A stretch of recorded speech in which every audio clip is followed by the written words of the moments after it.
పొద్దున్నే లేచి సూర్యుని చూడబోయా, వినాయకుడు ఏమిటో శివుడు ఏమిటో అన్నీ తెలుసు. సూర్యుడినే చూడండి, అందరు దైవాలు మనకు కనపడరమ్మా. మన అదృష్టం సూర్య భగవానుడు ప్రత్యక్ష దైవం. కనపడుతున్నాడు, హాయిగా కనపడుతున్నాడు. 15 కోట్ల కిలోమీటర్ల దూరంలో ఉండి ఒక కిరణం మనకి ఇక్కడికి చేరాలంటే 9 నిమిషాలు పడుతుంది.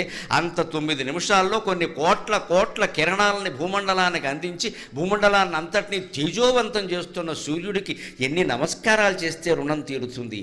అందుకే హిందువులు కనిపెట్టిన ఒకే ఒక యోగాభ్యాసం సూర్య నమస్కారం. యువతరం అంతా అది చెయ్యాలి. జమ్ము కాదు పనిలే. డాబా మీద సూర్య నమస్కారాలు చేయి. అది కొనడు, 4 యంత్రాలు కొంటాడు, పైకి లేపుతాడు, కిందకి తీస్తాడు, 4 రోజులు వాడతాడు. 4 రోజులు అయ్యాక దాని మీద తువ్వాళ్ళును బనీన్లు ఆరేస్తాడు.